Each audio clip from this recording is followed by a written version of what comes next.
Maharashtra today 24 news सत्य परिस्थितीचा सविस्तर आढावा। सत्यम दिव्यांग खालील मागण्यासाठी तहसील कार्यालय, जिल्हा मध्यवर्ती सहकारी बँक, जिल्हा परिषद समाज कल्याण विभाग या कार्यालयाशी अनेक निवेदन देऊन दिव्यांगाच्या निवेदनाची कुठलीच दखल घेतली नसल्यामुळे दिव्यांग संघटनेकडून 3 डिसेंबर जागतिक दिव्यांग दिनी सत्यम दिव्यांग संघटनेच्या वतीने 1 दिवसीय धरणे आंदोलन करण्यात आले। त्यामध्ये खालील मागण्या करण्यात आल्या। तहसील कार्यालयाकडून 2 वर्षापूर्वी दिलेले अंत्योदय राशन कार्ड ऑनलाईन केले नाही, ते ऑनलाईन त्वरित करणे। मिसमॅचच्या नावाखाली अनेक दिव्यांगांचे संजय गांधी निराधार अनुदान अद्याप मिळाले नाही, ते त्वरित देण्यात यावे। तहसीलमधील चोपडे मॅडम यांची त्वरित बदली करावी। जिल्हा परिषद समाज कल्याण योजनेअंतर्गत प्रशिक्षित दिव्यांगांचे शिष्यवृत्तीचे अर्ज मागितले, यांची शिष्यवृत्ती त्वरित देण्यात यावी। जिल्हा मध्यवर्ती सहकारी बँकेत संजय गांधी निराधार अनुदान वेळेवर मिळत नाही आणि बँकेत पिण्याच्या पाण्याची व्यवस्था नाही आणि महिलांना शौचालयाची व्यवस्था नाही आणि 2 काउंटरची व्यवस्था नाही आणि ऑनलाईन फोटो काढण्यासाठी बाहेर व्यवस्था नाही, त्यामुळे लाभार्थ्यांचे खूप हाल होत आहेत। ती त्वरित व्यवस्था करण्यात यावी। तहसील कार्यालयामध्ये रॅम्पस बनविण्यात यावा, अशी मागणी दिव्यांग संघटनेतर्फे मागणी करण्यात आली। महाराष्ट्र टुडे मराठीसाठी ब्युरो रिपोर्ट विशाल गायकवाड, परभणी। शासनाकडून हा निधी आलता का? हो, शासनाकडूनच निधी येतो। मग त्याला तुम्हाला ते अधिकाऱ्याकडून काय उत्तर मिळालं? अधिकाऱ्याने पहिल्याने सांगितलं आम्हाला आचारसंहिता आहे, त्याच्यात वाटप करता येत नाही आणि आता जाऊ आम्ही काल परवा उत्तर दिलं की आम्हाला त्यांचं बजेट वापस गेलं। का वापस गेलं?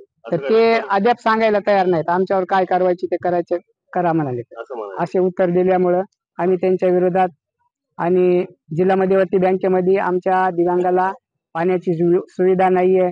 सकाळपासून 7 वाजल्यापासून जे संध्याकाळी 7 वाजेपर्यंत त्याला लटकत बसावं लागतंय। तिथं 2 काउंटर नसल्यामुळं आणि फोटो ऑनलाईन काढण्यासाठी मदत बोलवतात, तर काही दिव्यांगाला उचलून न्यावं लागतंय। ते खूप हेळसांड होत आहे। त्या समस्येवर आम्ही तोडगा काढण्यासाठी त्यांना सांगितलं, तर ते उडवाउडीचे उत्तर देऊ लागले एमडी साहेब। तर ते आणि आपल्या तहसील कार्यालयामध्ये चोपडे मॅडम 1 वर्षे मंजूर होऊन बी त्यांची बिलामध्ये नाव घेतलं नाही। त्यांना विचारलं असता त्या म्हणतात की आमच्याकडे कागदपत्र तुमचे दाखल केले नसल्यामुळं तुमचं बिल आलेलं नाही। जिल्हा प्रशासनाकडून दिव्यांगासाठी ज्या सुविधा आहेत, ज्या योजना आहेत, त्याचा पूर्ण तुम्हाला लाभ मिळाला नाहीये। काही थोड्याफार भेटतात, पण 80-90% तर आम्हाला भेटत नाहीत। खरे लाभार्थी अजून त्या सुविधेपासून वंचित आहेत। सुविधा काय मिळालं?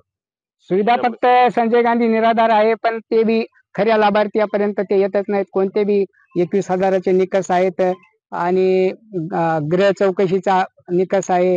हे कोणते बी निकष लावून खऱ्या लाभार्थीला त्या वंचित ठेवतात त्या योजनेपासून। खूप त्रास होते, खूप त्रास होते। आणि जिल्ह्यामध्ये किती दिव्यांग आहेत? संख्या किती आहे? संख्या लाभार्थी जर म्हणली तर 7-8 हजार शहरामध्ये आहे आणि पूर्ण जिल्ह्यामध्ये म्हणलं तर 25-30 हजार लाभार्थी आहेत। म्हणजे जिल्हा प्रशासनाकडून ते तुम्हाला सुविधा लाभ मिळाले नाही, त्यासाठी तुम्ही जिल्हा प्रशासनाकडे पाठपुरावा केला का? 1-2 वर्षापासून आम्ही पाठपुरावा करीत आहेत। आमच्याकडे रिशूट सुद्धा आहेत, परंतु ते एकमेकावर ढकलीत असल्यामुळं आम्ही या 3 डिसेंबर जागतिक अपंग दिनानिमित्त ह्या प्रशासनाच्या विरोधात आम्ही जिल्हाधिकारी साहेब यांच्या गाडीसमोर आम्ही धरणे आंदोलन केलं आणि त्यांच्यापर्यंत आमच्या मागण्याचं निवेदन दिलं। तुम्हाला उत्तर काय मिळालं जिल्हा प्रशासनाकडून? आमच्या मागण्याचा विचार येत्या 8 दिवसात आम्ही सर्व कार्यालयाशी मीटिंग घेऊन तुमचं मार्गी लावू असं आश्वासन दिल्यामुळं आम्ही आंदोलन मागे घेतलं। आता पुन्हा तुमचं जिल्हा प्रशासनापुरतं मर्यादित तुमचं म्हणजे मागण्या मान्य नाही झाल्या, तर पुढचं तुम्ही काय करणार आहे? तर आता मग आम्ही विभागीय अधिकारी जे पुण्याचे आयुक्त आहेत, अपंग दिव्यांग आयुक्त, त्यांच्याशी आम्ही तिथं जाऊन आंदोलन करणार आहेत। आजच महाराष्ट्र टुडे 24 न्यूजला सबस्क्राईब करा आणि सत्य परिस्थितीचा सविस्तर आढावा पहा।